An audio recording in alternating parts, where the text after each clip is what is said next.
Hi అండి.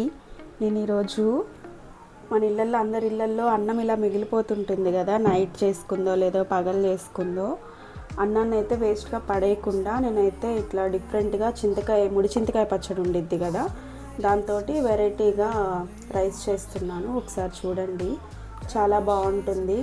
అన్నం waste చేయకుండా టేస్టీగా ఇలా తినొచ్చు అనమాట. అందుకోసం ముందుగా ఇలా వైట్ రైస్ నాకైతే ఒక బౌల్ మిగిలిపోయిందనమాట.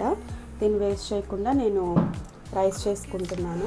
అందుకోసం ముడి చింతకాయ పచ్చడి కావాలి. దీనికి మెయిన్ అందరి ఇళ్ళల్లో ముడి చింతకాయ పచ్చడి ఉంటుంది కదా, దాన్ని అయితే ఇలా మనం రైస్ ఎంతైతే తీసుకుంటామో దానికి తగినట్టుగా నాకైతే సరిపోతుంది. ఇలా రైస్లో అంతా కలుపుకోవాలన్నమాట. అన్నం అసలు ఎప్పుడు కొంతమంది నైట్ తినకపోతే మిగిలిపోతుంది కదా, ఎప్పుడు పడేస్తూ ఉంటాం చాలామంది.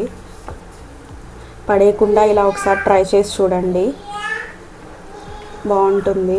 ఇందులోనే ఇప్పుడు పుట్నాలతోటి పప్పుల పొడి వేసుకుంటాం కదా, ఆ పప్పుల పొడిని ఒక స్పూన్ వేసుకోవాలి. ఇది మెయిన్ టేస్ట్ అండి, ఇది ఖచ్చితంగా ఉండాలన్నమాట. వేసుకొని బాగా కలుపుకోవాలి రైస్కి అంతా పట్టేలాగా.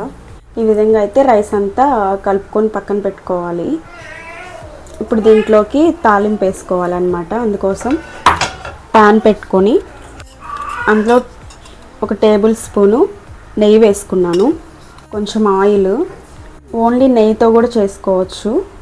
ఆయిల్ అయితే హీట్ అయిపోయింది. ఇప్పుడు దీంట్లో కొద్దిగా తాలింపు గింజలు, కొద్దిగా జీడిపప్పు, పల్లీలు కూడా వేసుకోవచ్చు, నేనైతే వేయట్లేదు. కొద్దిగా కరివేపాకు ఒకసారి కలపెట్టుకోవాలి. ఇప్పుడు ఇందులో ఉల్లిపాయలు, పచ్చిమిర్చి వేసుకుంటున్నాం. ఫ్రై అవ్వనివ్వాలి.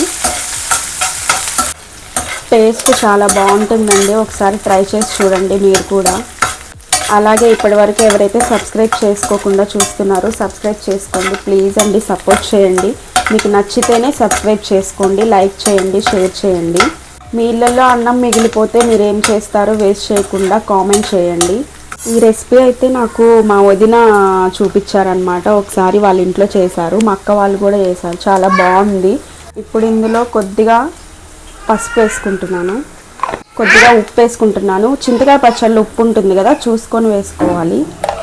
అయితే ఏగిపోయాయి అన్నమాట. ఇప్పుడు దీంట్లో ముందుగా కలిపెట్టుకున్నాం కదా రైస్ని దీంట్లో వేసుకోవాలి. ఈ విధంగా అయితే మొత్తం బాగా కలుపుకొని ఒక 2 minutes అట్లా ఫ్రై అవ్వనివ్వాలన్నమాట రైస్ కూడా. అంతే అండి, రెడీ అయిపోయింది. లాస్ట్లో కొద్దిగా కొత్తిమీర వేసుకోవాలి. అంతే అండి, సింపుల్ అన్నమాట. మీరు కూడా అన్నం వేస్ట్ చేయకుండా ఇలా ట్రై చేసి చూడండి, ఎలా వచ్చిందో కామెంట్ చేయండి.